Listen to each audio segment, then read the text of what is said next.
eu ficava aqui, clamando a Deus, porque nós precisávamos continuar e não tinha recursos, que tinha a dívida aos montes.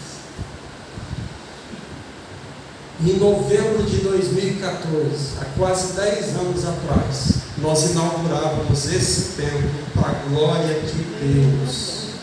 Essas cadeiras que vocês estão sentados foram doadas por um coração generoso lá de Maringá. Maringá deve estar a mais de 2.000 quilômetros daqui. E esse homem, além de doar as cadeiras, ele pagou frete para as cadeiras chegarem aqui. Então, irmãos, nós temos pessoas, quando nós compramos esses vidros, o rapaz veio aqui e falou: pastor, é 15 mil reais. Eu falei: pode fazer. Sabe quanto nós tínhamos? Nada. Eu falei: pode fazer. Quando é que nós vamos pagar você? Não, pastor, ó, o senhor me dá uma entrada aí até dia tal. Quando o vídeo chegar, termino de pagar. Beleza. Ok. Vamos orar. Clamando a Deus. E Deus começou a enviar os recursos. Pagamos a entrada. O dia que ele foi colocar, não tinha todo o dinheiro. Uma irmã lá do Rio me ligou e perguntou assim: pastor, quanto falta para pagar o vidro? Eu falei: 3 mil reais. Ela começou a dar pulos e falar: glória a Deus, glória a Deus. Eu falei: o que foi, minha irmã?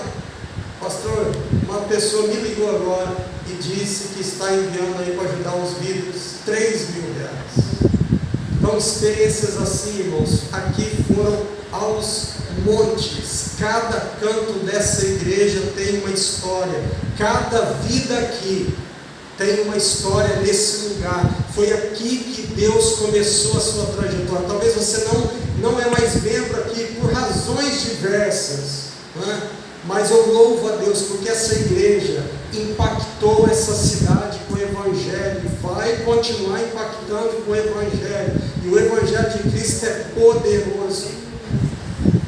Cada vida que passou aqui por esse corpo que é a igreja de Cristo ouviu o Evangelho puro, simples e genuíno de Jesus. Então, além de dependermos de Deus, além dessa igreja depender de Deus, essa igreja é uma igreja comprometida com a palavra.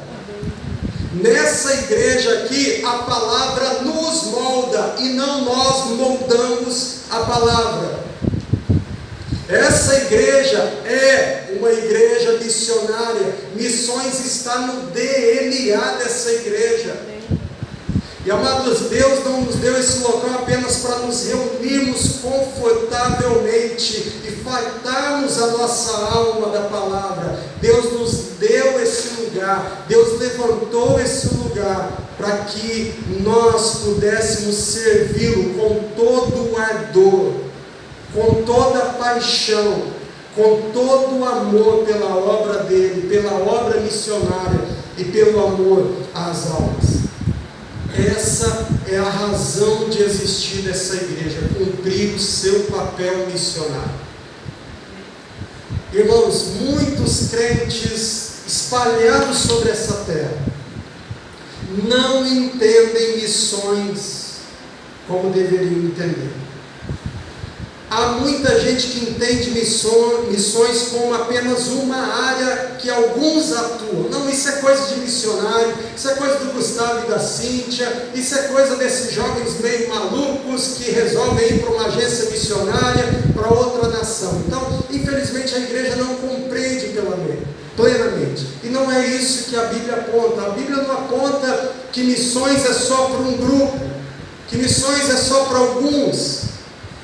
Pelo contrário, o próprio Cristo comissionou a sua igreja. O texto que nós lemos aqui de Marcos mostra Jesus antes da sua assunção.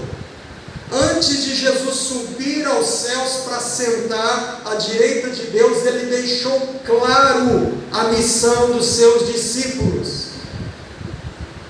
E o que é um discípulo, irmãos? Discípulo é aquele que segue a Cristo. É aquele que aprende de Cristo, é aquele que compreende que Cristo é o seu Senhor e Mestre. Você é um discípulo de Jesus? Você é um discípulo de Jesus? Ok. Discípulo de Jesus é escravo de Cristo. Palavra servo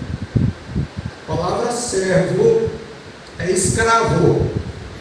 A palavra servo no grego é escravo. Nós somos escravos de Cristo. Por isso que Paulo diz: não sou eu mais quem vive, mas Cristo vive em mim.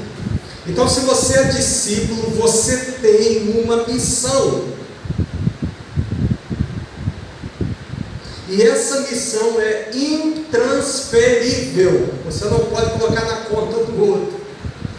Não pode olhar aí para o seu irmão que está à sua direita e da sua esquerda e falar assim: não, o negócio não é comigo não, é contigo, tá? Eu não tenho nada a ver com isso. Não, é sua missão. Ninguém poderá fazer por você, ela é sua.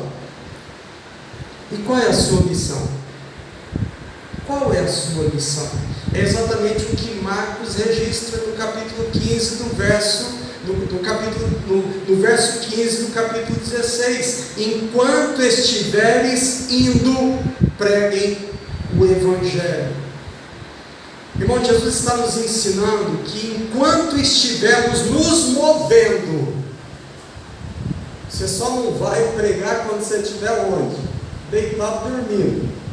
O resto do tempo, enquanto você estiver se movendo, se encontrando, falando, você precisa pregar o Evangelho. É óbvio que alguns receberão um chamado especial missionário. Eu e Cíntia recebemos. Aos 17 anos de idade, eu estava assistindo uma pregação por meio de um vídeo, e Deus falou para mim que queria que eu fosse um missionário. E eu disse: eis-me aqui. Fiz a oração de Isaías: eis-me aqui, envia-me a mim. E aí o Senhor levou a sério, viu? Então cuidado com o que você ora.